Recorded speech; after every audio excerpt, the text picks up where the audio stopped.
Hey there. Thank you for joining us for today's Native Plants at Noon, KC Keystone Species. I'll be your host, Cydney Ross. I'm the Outdoor Education Manager for Deep Roots, and we have a great show for you all today. First, I'd like to thank our sponsors, Missouri Department of Conservation, for connecting people to nature in their backyards and beyond. And I'd also like to thank viewers like you for making programs like this possible. I want to let you all know we have a few more sessions of our Discover Native Gardening at the Anita B. Gorman Conservation Discovery Center. For me, the best way to learn about native plants is to work with them in person in real time. So if you'd like to join us, we have 2 sessions remaining on September 26th from 5 to 7 p.m. in the demonstration garden, and October 1st on Tuesday we will be doing our honeysuckle roundup across the grounds of the Discovery Center. Following today's broadcast, I'll be emailing you all resources and links to any of the things mentioned in today's program. We also have our final Habitat Garden Tour on Saturday, October 12th from 9 to noon. The last of the season, I should say.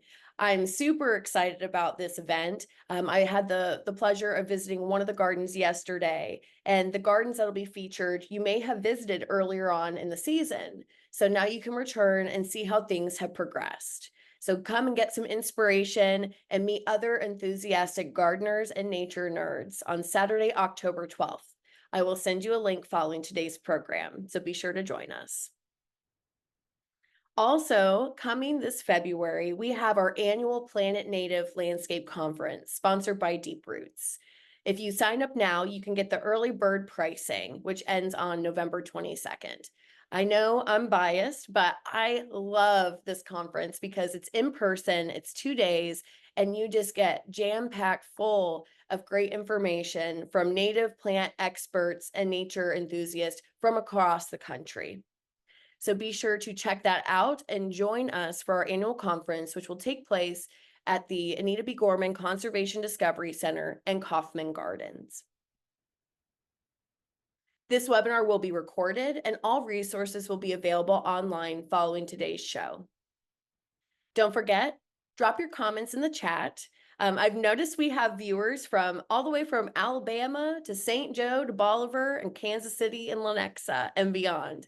So let us know where you're tuning in from and what fall flowers are bringing you joy this season. Stick around for the Q&A following today's presentation where we can chat, you and I, about our Keystone species. And for those who stick around, you have the chance to win. Oops, let's see if I can get this show up. We have, I'll be doing a pop quiz to test your knowledge on Keystone species, and you'll have the chance to win this beautiful native plant note card set by local artist Nancy Waugh. So be sure to stick around and see if you can answer today's pop quiz at the end of today's program. Following today's show, please visit us online at deeproots.org for more information on upcoming events, webinars, native gardening resources, and more. Consider making a donation while you're there. And finally, I hope you'll stick around, or rather tune back in a couple of weeks for our October 3rd webinar on IDing and managing invasive shrub honeysuckle. I know this is something a lot of us deal with here in the Midwest and beyond, so you can tune in and learn best management practices from Missouri Department of Conservation on how to get a handle on your shrub honeysuckle issues. I know I've got my own in my backyard. Okay. Let's go ahead and get started. I hope you all enjoyed today's program on Kansas City Keystone species with Deep Roots.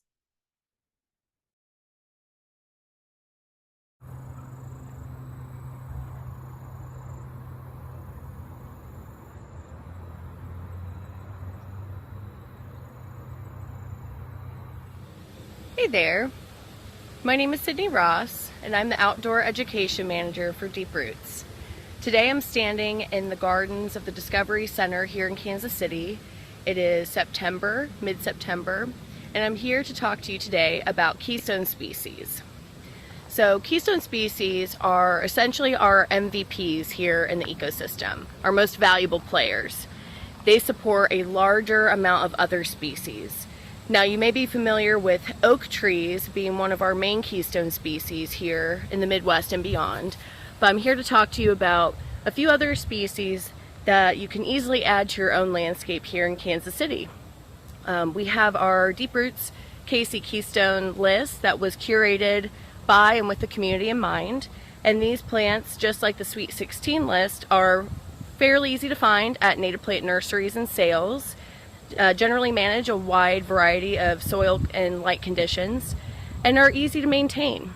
Now, don't forget, all gardens require maintenance in order to achieve the goals that you have in mind. There's no such thing as a no maintenance garden. So today I'm going to cover 6 out of 10 of the species, 3 herbaceous perennials, which are, think about flowers, and 3 woody species like small trees. And the idea is that by planting keystone species, you are supporting a much larger amount of fauna. Because, as you know, our native flora and fauna have evolved for millennia, and they depend on each other for survival.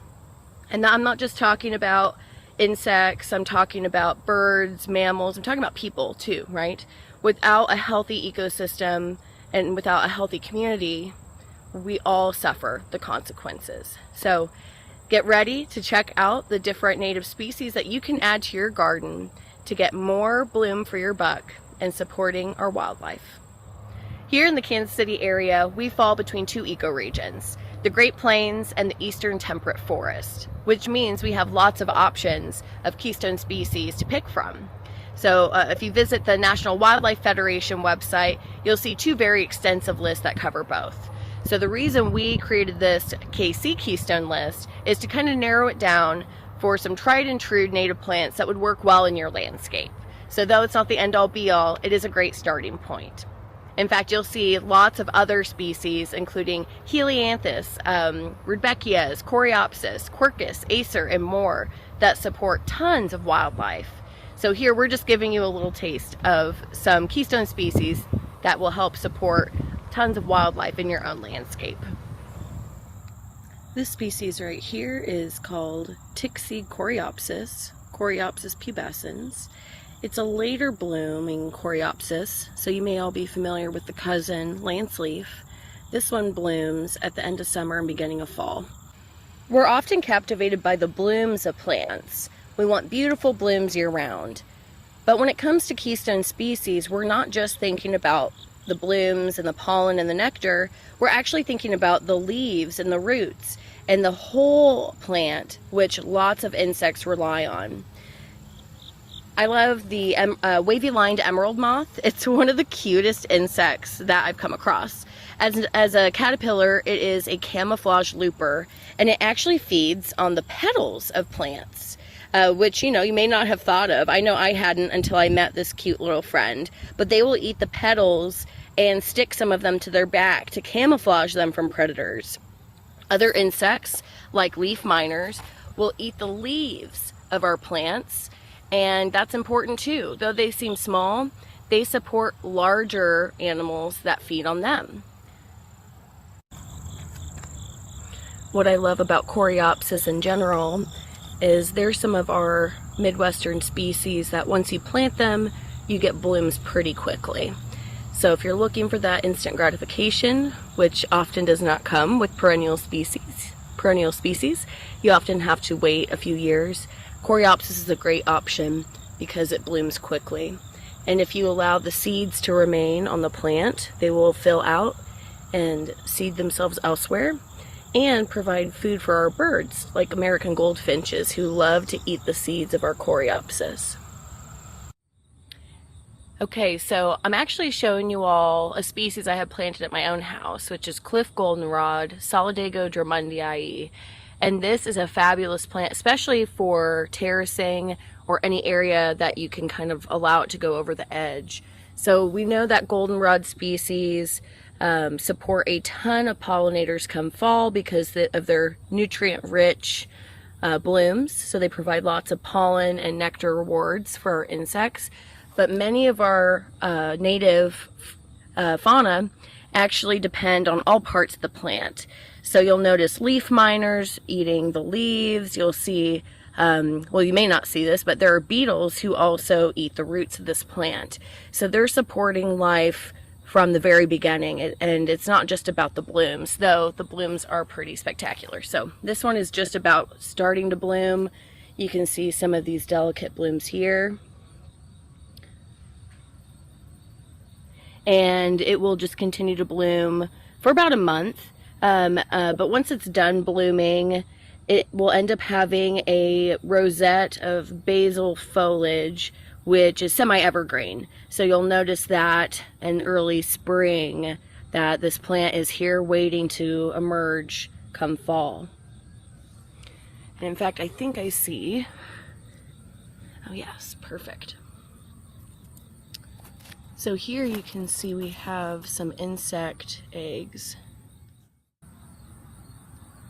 So those are some insect eggs. I'm not sure who they are, but you can see that it's not just about the blooms when it comes to keystone species.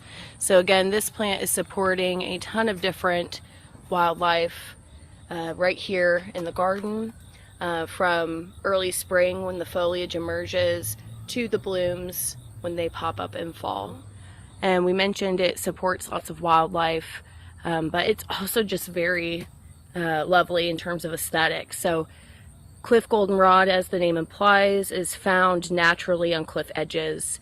And in addition to insects eating the foliage or nectaring or taking pollen from the plant, goldfinches will also eat the seeds once the flower is done blooming. So you're supporting all types of wildlife with one species, right? Which is why keystone species are such an important type of plant to consider if your goal is to support wildlife in your landscape. One other thing about this plant that I hear from folks is, oh, it spreads. Well, that can be really great for certain situations, but also it's not a difficult plant to remove or edit out if it spreads in a place you don't want. Also, you'll hear me discuss how a great way to manage the spread of plants, if you don't want a plant to spread, remove the seed heads, right? So again, all gardens require a level of management. There's no such thing as a no maintenance garden. Gardens are cultivated and we have certain aesthetics and ideas for what they're supposed to be doing or looking like in our landscape. So that requires you to do your part, right? So if you have extra of these plants and they're filling out prolifically, you can edit them out, right? You can give them to your friends, you can add them to other areas in your landscape, you can compost them. There's really a lot of things you can do. So I would say cliff goldenrod, compared to some of the other goldenrods, it does spread, but it's not nearly as prolific as, say, road jig goldenrod. So that's just something to keep in mind, and also speaks to knowing the plants and doing your research before purchasing them and adding them to your landscape. Here's cliff goldenrod again at the Discovery Center here in Kansas City, and these are very mature plants. So these were planted a few years ago, so you're seeing the maximum height. Let's see, it's about 2.5 feet tall. But notice how it starts its arching, and that I think is just a really beautiful attribute of this plant. So it's starting to bloom, and you can see we have some Solidago beetles who are feeding on the blooms there. But don't forget, it's not just about the blooms. There's also insects feeding on the leaves, on the roots. And then later in the year, as I mentioned earlier, we'll have birds like our goldfinches and juncos feeding on the seeds. It's really a lovely plant. One of my favorite species on the Kansas City Keystone list is the Willow-leaf Sunflower, as seen here. Noted for its fine foliage, this is in our Helianthus family. It's Helianthus salicifolius, and it is a sunflower. So it has lots of beautiful cheery yellow blooms. It supports tons of pollinators from the pollen and nectar that they have available. But also, many of our insect species will feed on the leaves and roots of this plant as they complete their life cycles. In a garden setting, this is a taller plant. Notice how tall this species can get. Earlier this year, back in June, we actually went ahead and performed the Chelsea chop, which is where we cut back a lot of the plants about halfway. I like to recommend doing this for species, especially in the Asteraceae family, in between Memorial Day and Father's Day. And by cutting it back, you tell the plant essentially to stop growing tall because they think they're being eaten. And in order for them to complete their life cycle, they end up putting their energy into their bloom production. So what you end up with are shorter plants with more blooms. So some of these blooms are just getting started, but it's going to prolong the blooming cycle of this plant because we left some of the tall pieces in the middle, so they're blooming now. And the areas that we cut earlier in the year are just getting started. So you get more bloom for your buck, if you will. Because this is a taller species, I do recommend you either need to have a maintenance plan, like a plan to when you're going to cut it and maintain it if it feels like it'd be too tall for your space, or plant it in an area where you can have these taller plants, like along a fence or a structure. They're gorgeous, and this foliage is just delightful too. Here you can really see the difference between where we cut back the edge of this bed in June. So the outside edge is shorter and has blooms that are just now popping up. Because it was cut, each little section will have multiple blooms. So you can kind of see down here. This was the cut point. So you can see that. This section here was cut. And where it would have had one stem coming up, it now has 1, 2, 3, 4, 5, 6, 7, 8, 9 stems coming up, each which will have their own blooms. So again, gives you more bloom for your buck in that sense by doing the Chelsea chop anytime between Memorial Day and Father's Day. Now, when you're planning your garden maintenance for next year, just be mindful. If we're in a drought, you'll want to make sure you water them and give them a little extra TLC because they are a little stressed out when you cut them back. But because our flora and fauna have evolved together for millennia, they kind of have this thing going on. So if they're well-established plants, they should bounce back just fine. But again, remember, they could use a little extra water if you cut this back and we end up in a drought. Next we have the American plum. This is one of my favorite native tree species. They make delicious fruit for us and birds, and they're a keystone species. They support hundreds of our native insects. So a lot of our caterpillars, of moths, butterflies, even little fly larvae, they will host on the leaves of the American plum. And that's important because a lot of our larger animals then feed on those caterpillars, right? The soft-bodied insects is what baby songbirds require in order to grow up. You know, they can't survive on eating seeds and berries. In fact, most of our songbirds cannot eat seeds or berries until they're older. That's why they're so important. And that's why Kansas City Keystones are our most valuable players here in our community. Here we have the American hazelnut. This cutie is a smaller shrub that can handle sun and a little bit of shade. The foliage here you can see is being enjoyed by our insects. And if your garden is not being nibbled on, there's something wrong, because that is part of it. Not only is it beautiful, but it supports wildlife throughout the year, from larval insects that feed on the leaves to birds who seek shelter in it in winter, and to the nuts of the hazelnut that feed so many of our mammal species. It's just a great option for a landscape, big or small. And I can't wait for when it turns color, because it is stunning in terms of fall foliage as well. It's a win-win. Also, something I think is really cool. Here you can see we have a gall. Galls are insect architecture. So some type of insect, could be a wasp, a fly, or a moth, injected its egg into the stem or the bud of the plant. And when they when they lay their egg, they also release a hormone that encourages the plant to grow. So again, this doesn't hurt the plant. Most galls don't. It's not quite a symbiotic relationship, but it's a relationship that has evolved for millennia. So they kind of have this thing going on. So that hormone tells the plant to grow. And so it does. It grows around the baby insect that's right here in this little form. And it protects it. But what's fun is there's an arms race between the galls, or the insect architecture, and other insects that feed on the larva on the inside. So you'll see galls in all shapes and sizes, as well as predatory insects with all kinds of different methods, including ovipositors, like from our wasp species that will lay their eggs in the larvae of these galls.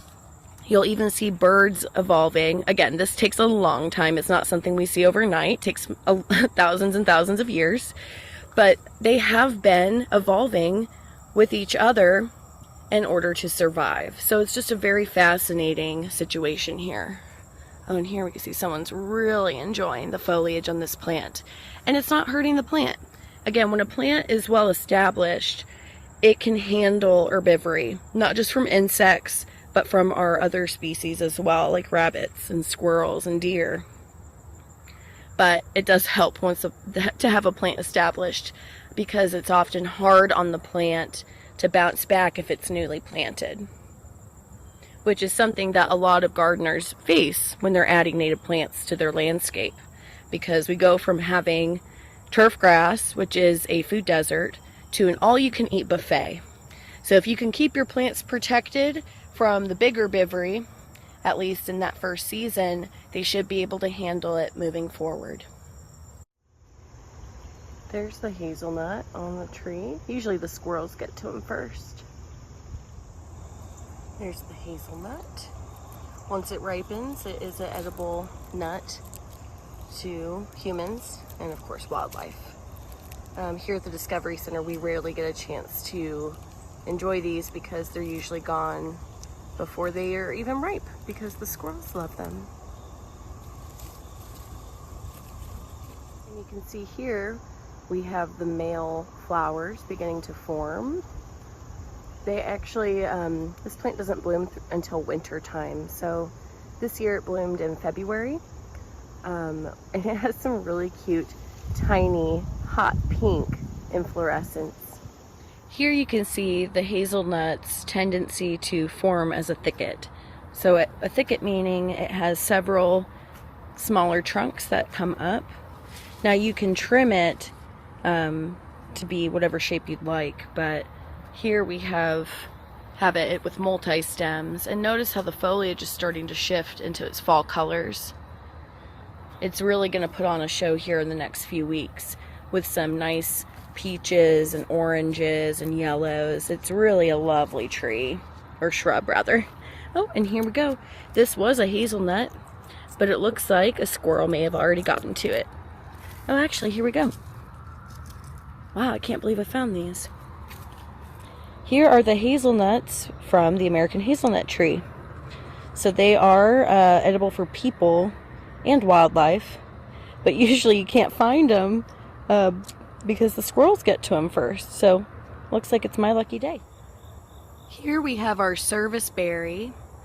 This is one of our keystone species here in Kansas City. This small tree, or large shrub, depending on how you look at it, gets to be about 15 to maybe 20 feet tall.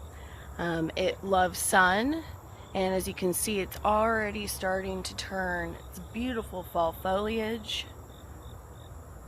And come spring, it will have these delicate white flowers, which then, once they're pollinated, become our service berries, or also known as June berries or Saskatoon berries. They're delicious not only for people, but wildlife as well.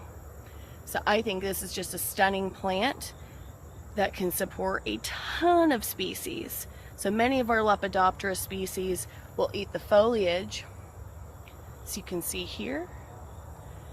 And once they complete their cycles, they typically fall off the plant, which is why soft landings are so important, so that our larval insects can fully complete their cycle.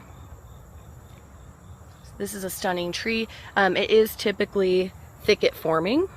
So when you get one, if you get one for your landscape, you can either encourage that small thicket like structure or trim it back so it has just a few main trunks. I have one planted in my yard and I'm gonna have it just with a single stem trunk. But it is a stunner when it comes to small native trees here in Kansas City. If someone's not eating your garden, then something's going on. Our plants have evolved with our wildlife for millennia to support each other. One cannot exist without the other.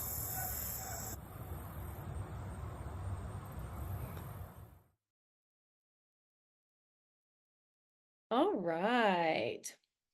Thank you all so much for the wonderful questions in the Q&A. So be sure if you have questions that we can discuss together right now, be sure to pop them into the Q&A. We've already got several that are wonderful. And if for some reason we don't get to all of them today, I'll be sure to follow up via email and give you some responses. Okay. So first I want to jump in because I made an error. Let's see, who was it who caught this? Christine, you're right. That was actually a witch hazel and not a hazelnut. So that is my bad. Galls form on all kinds of species. I did show hazelnut a couple times, but then I forgot we had just planted new witch hazels, and sometimes my brain gets those confused. So good catch. So thank you for that. But galls do form on all kinds of plants and still have that kind of relationship that again is not quite symbiotic, but does support one another.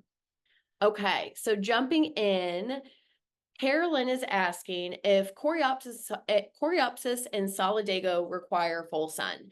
So a lot of these species, I think most of them, if not all of them that I mentioned today, are typically full sun species, but there are many goldenrod species that can handle shade. We have the elm leaf goldenrod that handles quite a bit of shade, and Tickseed Coreopsis, which is Coreopsis pubescens, the first Coreopsis I showed here, can handle quite a bit of shade. I think it's actually rated to handle medium shade, but it will get bigger if it has more sun. So something I like to recommend to folks when you are planting a garden is to observe your space, not just year round, but throughout the day, because sun that comes through in the morning is very different than sun that reaches us in the afternoon, right? Morning sun tends to be cooler, whereas afternoon sun tends to be hotter. So that can make a big difference in whether or not you can plant some of these species. And just because something says full sun, I often try to push the boundaries on that.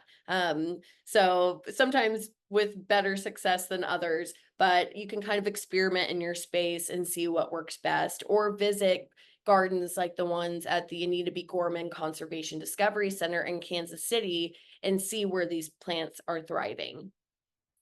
Fawn is asking, what is the bloom period of cliff goldenrod, and does it spread by underground stolons or rhizomes? So in my experience, cliff goldenrod is mostly a seed spreader. I don't think it spreads rhizomatically. It has really fibrous roots, but it will bloom starting mid-September and go on for about a month.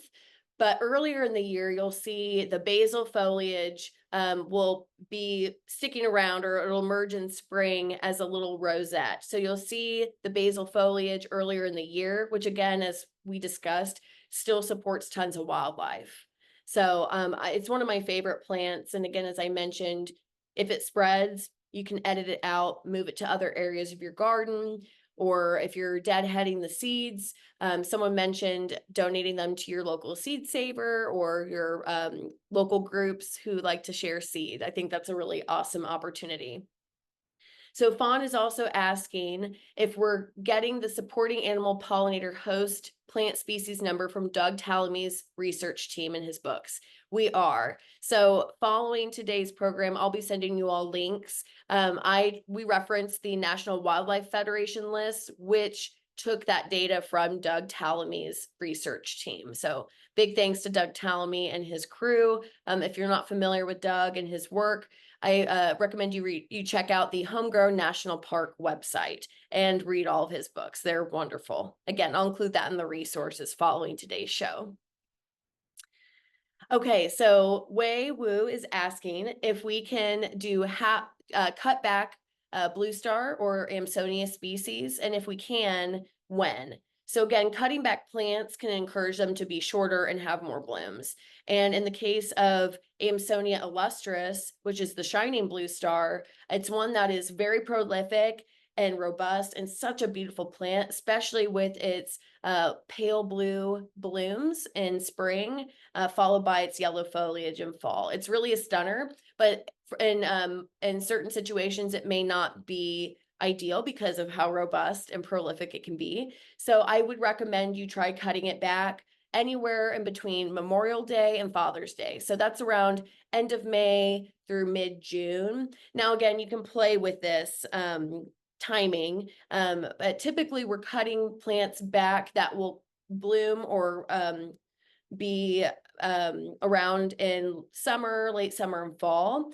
Because if you think about it, at the beginning of the year, when our spring plants emerge, they start off shorter, and everything that follows it seems to get taller, right? Which is no coincidence.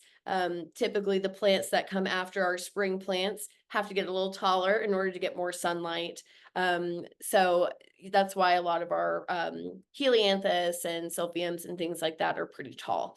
So I do recommend cutting that Amsonia back if you'd like to try it. It is such a prolific, resilient, persistent plant. I would be surprised if you run into any issues with chopping it back. In fact, I was trying to remove it from a smaller footprint garden. We've dug it out, we've cut it back, and it has popped back up. So it's a great plant. But again, speaking to making sure you know the right plant for the right place and just doing a little bit of research ahead of time. Okay, so Sunny is asking if there's a general ratio of stems that you Chelsea chop or leave that you found typically provides the best display, or does it vary by plant to plant? So, okay, so it does vary, right? It's kind of a subjective thing. In the case of the Willow-leaf Sunflower that I showed earlier, those are in those big round culverts, those metal rings at the Discovery Center. And if we didn't cut back the edge, I think we cut probably about a third of the way in. Most of those stems would have reached over 12 feet tall, and then they would have flopped. And as someone mentioned, maybe grab passerbyers. So it was just a subjective thing. But since I've been working this landscape for a few years, I kind of know what to expect. And that's why I was like, okay, let's try this, cutting in a third on the edge and then leaving just the center pieces. So I would say, if you're wanting to play with this in your own garden, and maybe you have plants that are near the sidewalk or near a driveway or your front door, a Chelsea chop could be really advantageous. But if you haven't done it before and you want to experiment with Chelsea chopping, I do recommend you wait until your plants are established at least a couple years, right? 3 years ideally. And then make sure you water them really well afterwards, because it can send the plant into shock. And if you're going to do it on a plant that you haven't tried before, just do a little bit. See how it looks that year, and then you can best assess how to proceed in the coming seasons. Okay, Fawn is asking about the American plum that we showed. So there's lots of American plum species out there, and this one is Prunus americana. And I really love this species of fruit producing tree. Selfishly, because it's my favorite fruit actually of our native plants. I love to make plum jam out of it. So that is the true native at the Discovery Center, though there's also sandhill plums, which are also equally delicious.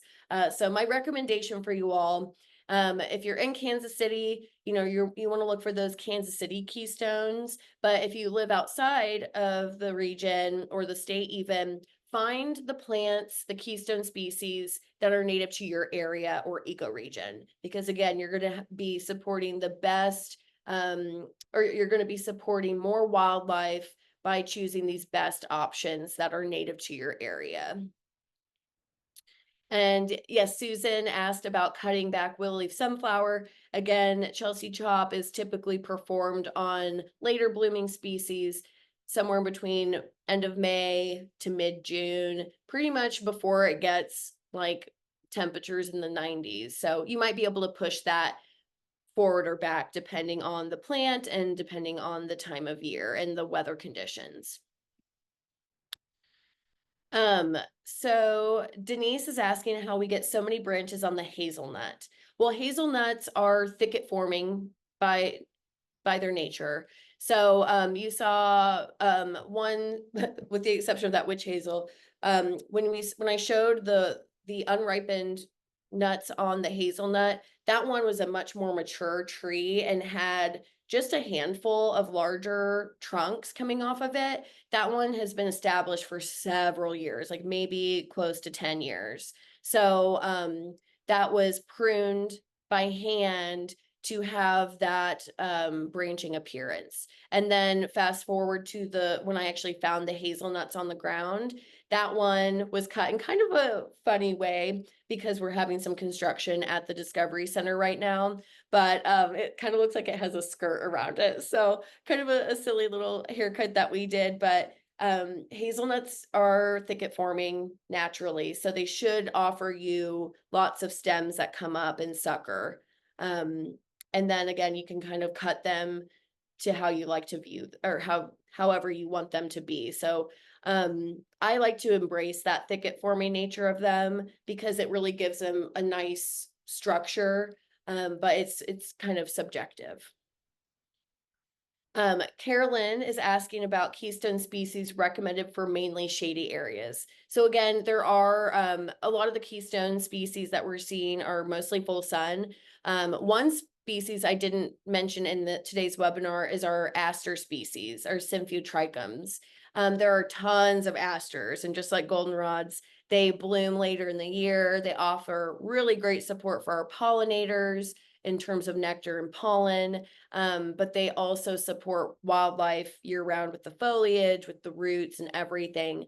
There are some asters that can handle a little more shade, like there's some woodland asters. The names are escaping me right now, but I'll be sure to include them in the resources. And I'm going to pause real quick because I would like to go ahead and do our pop quiz. So if you would like an opportunity to win these really cute Nancy Waugh, native plant note cards, I'm asking what 3 insect types create galls. So I mentioned this earlier in the webinar. So the first person who can answer correctly in the chat can have the chance to win the set of native plant note cards. So again, the question is, what 3 types of insects form galls on our plants? And I will go ahead and see if we have any winners. Oh, not yet. Go ahead and keep going. So I mentioned 3 types of insects, and very generally speaking. Okay, I'm gonna wait because we still don't have the correct answer yet. We're getting close. Oh, we got it. Okay, Stacia Skinner, you have given us the correct answer. It was wasps, moths, and flies. Those are the 3 typical insect types that will lay their eggs on plants to create galls. So congratulations, Stacia. I will be sending you an email following today's program to get your address so we can send you the note cards. Congratulations. Okay, so back to the Q&A. And again, if you all have questions, feel free to pop them in there. If I can't get to them all before the end of the webinar, I will email and the answers in the resources following today's show. Okay, so Susan has a couple questions about blue gentian, closed bottle gentian, and her false blue indigo, the Baptisia australis. So first with closed bottle gentian, Susan says that they love this plant and have enjoyed it so much and would love to share the seeds. And they're asking if they can harvest seeds from it. I'm sure you can. I actually have not done it personally, but generally my recommendation is to wait till after the plants have bloomed And you want to just observe and see, because when the flowers are pollinated, that's when they start to turn to seed, right? So they're blooming right now. So keep an eye on them in the next several weeks, next couple, 3-4 weeks, and they should start to turn brown. So you want to collect seeds when they are brown and dry. There are probably resources online that can better address your question, but now I'm going to have to pay attention to it and see if I can harvest some seeds, because it is a really spectacular bloom this time of year. And in regards to your question about why your Baptisia leaves are turning black, well, it is such a goth plant. It's one of my favorites.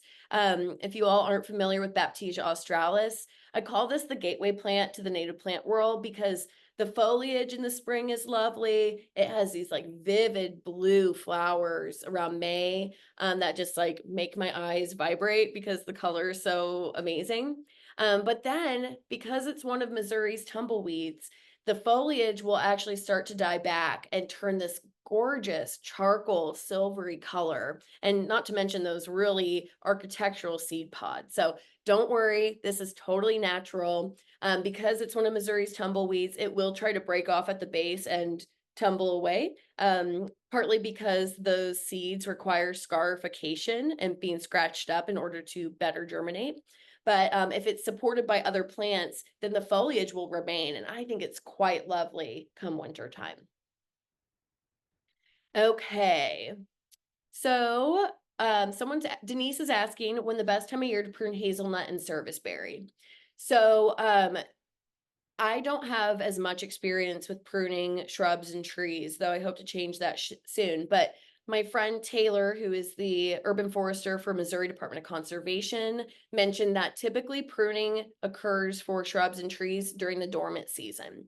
So I think as a way to not put pressure on the plant when it's growing, and also to prevent the spread of disease and pathogens. So I will find a resource to send to you all in following today's program in the show notes to help us kind of uncover when those best times would be.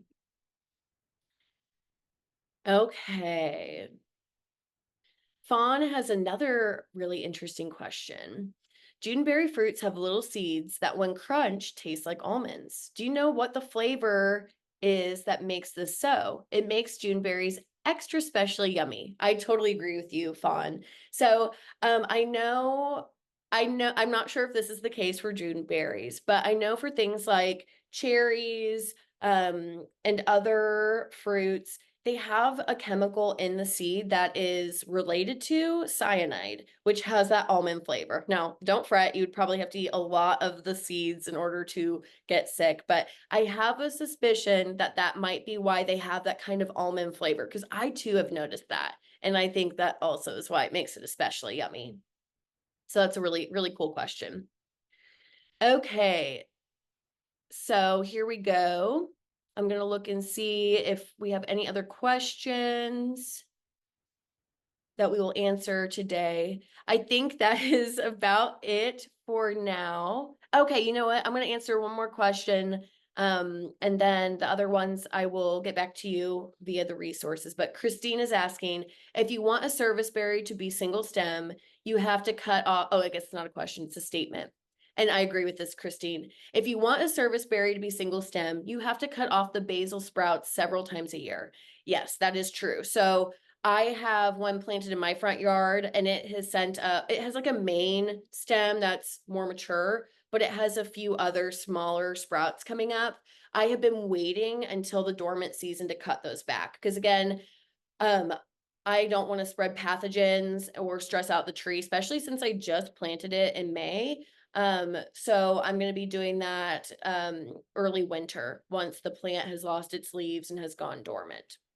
Okay, that's all we have time for today. Thank you so much for joining us for another episode of Native Plants at Noon. I hope you enjoyed it as much as I did presenting this information today. And of course, if you ever have questions, feel free to reach out to us at hello@deeproots.org. Thank you so much and have a great rest of your day.